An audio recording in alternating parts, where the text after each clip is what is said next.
Welcome back to Computers for the Completely Clueless. And we're getting started on the internet exploration here, Lee, and we're just talking, boy, we've got so much to talk about. It opens up the world. Oh, it does. And we mentioned before, internet browsing is good for you. It keeps your mind stimulated and staves off that Alzheimer's disease. Great thing. I mean, it's mentally stimulating. It goes. What's really nice is you get on the internet, and it just takes you down paths. And I've seen people get on there to do 5 minutes of work.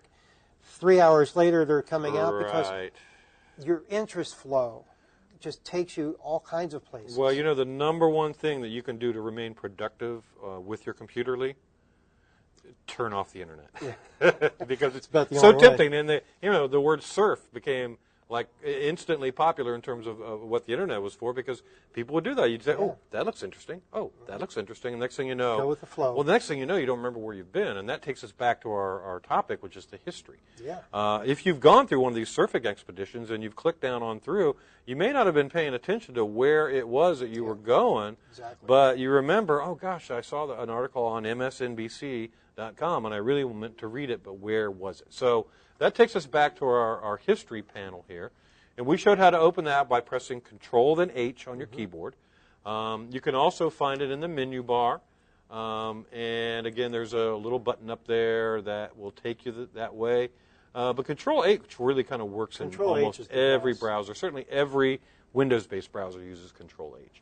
All right, so there's a listing on the left, and I can go and I can see the places I've been. I see folders. Now, it looks like I was on Open Office, but was I in different web pages when I was there? If there's a folder on it, it'll open up at the secondary level. So if I wanted to go back to that website, all I really need to do is find the page that I've been interested in, and I can do that from the listing, or I can do a search, and then I select it, open it. That's not too hard, is it? It's not hard at all. Okay. But you'll notice we only go back 3 weeks. Okay. There is a place in the tools where, and we'll get to that in a minute, where you can set how long back it goes. Right. Now, the more you store, if you're using the internet a lot, it's going to have a very big file. It takes up memory when you do that. It's not that bad because it's sitting on your hard drive.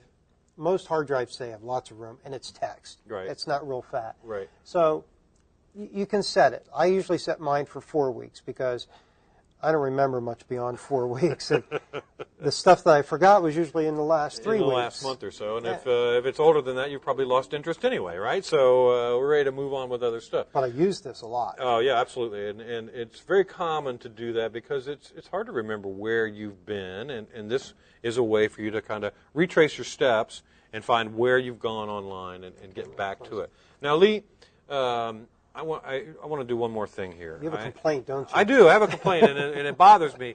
I go to somebody's house, and I look at their computer, and I shouldn't be. I guess it's computer eavesdropping, but I look at their computer, and they've got the same home screen on their web browser that was on there when they bought the computer. It might be from Hewlett-Packard or Dell or IBM. Microsoft. If it's an Apple, it's going to be Is that really Apple. where you want to go when you start your browser up? Wouldn't it be better to go to a website that's particular to you and has information that you're interested in? Well, we call that the home page, and I'm just amazed how many people don't know how to set that. So, Lee, help those people, would you?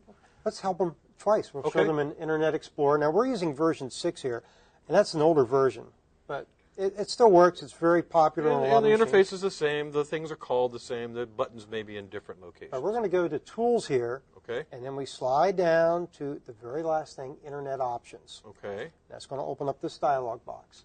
And we're only talking about this first page now. Okay.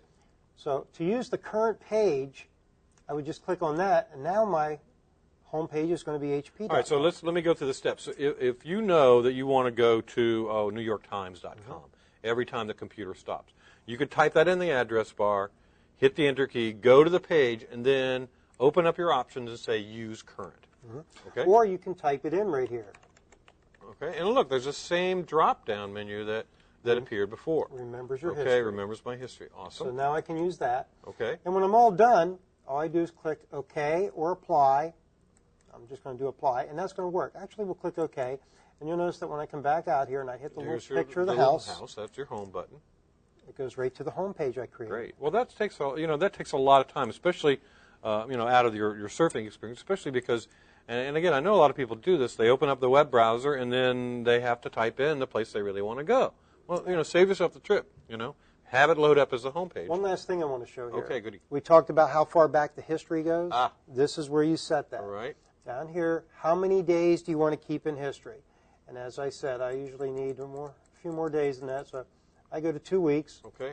That Now I means see a button there that says Clear History. that's the one that people will do to clear out that old file. All right. It gets to be a big file, and you don't want all that stuff clogging up your computer, or you're trying to hide from someone. Right. So, if the history's being cleared every time you check on where your children have gone, red flag goes up. For normal internet surfing, do you need to clear the history? No, not really. I don't think so either.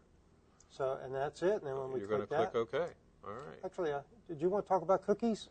Well, actually, we have time for our letter, right? I don't think so. Let's get to our letter and then. Okay. Well, we'll do actually, cookies next that's week. part of the letter, so you might as well leave that up. And our letter this week comes from Kay in Loxahatchee. Okay. And she says she's confused by a couple of terms I hear about when people discuss the internet. What is the cache, and what are cookies? And she sent us a personal note too. It says, "Thanks, you guys are awesome, and you look great. Who does your makeup?" All my love, Kay. So thanks, Kay, for that warm note, and we really appreciate that. And so cache and cookies. Let's talk about cache first of all. Okay, cache is where it's a funny thing. It's a magical thing It's a funny thing, a magical thing. that they thought of on the internet to make it go fast without actually increasing the speed of the internet. Really? What happens is every time you go to a web page, all the little pieces that make that web page are stored in a folder called cache. So when it's not like cash money. It's CACHE, like a cache, something you store away. Gotcha. Right. So when you go to that same web page again, it looks it up, says, "Oh wait, they were just there." It checks the cache to see if it's the same updated page, and then it loads it from your hard drive. Much faster. So you don't have to. You don't literally download pictures, and really pictures, I think, probably are the things that really make a page heavier than it needs to be.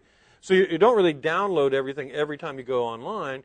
You're actually first looking to see do I already have these files stored locally? If so, that's what the browser shows you. If it doesn't, then it goes onto the internet and it downloads those things and adds them to your cache. And now here we have things where we can delete cookies. Right. Well, wait.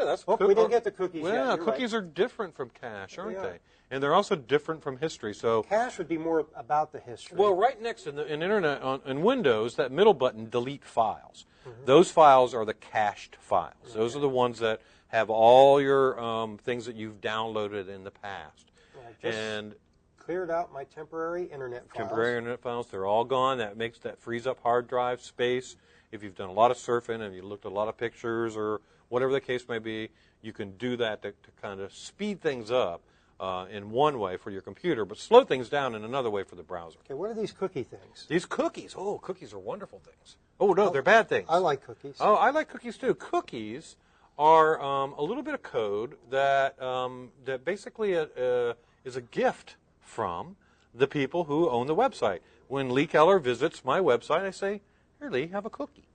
Now, the cookie is intended to make it easier for you to come back and view my site. When you revisit my site, it will know that you've been there already. Okay? The cookie tells the site that you've been there, and it may give a little information about what you've done. Are they dangerous? Not really. Most of them. Most of them are dangerous? No, some of them. Well, there are a few. There are far, but for the most part, Kay, don't worry about your cookies. Don't worry about your cache. It's not something that you have to really be concerned about. It's all kind of the inner workings of your web browser, and gee, that wraps us up for this week, Lee. Keep sending those questions, palmbreezecafe.com/questions. We'll be back next week with more on the internet.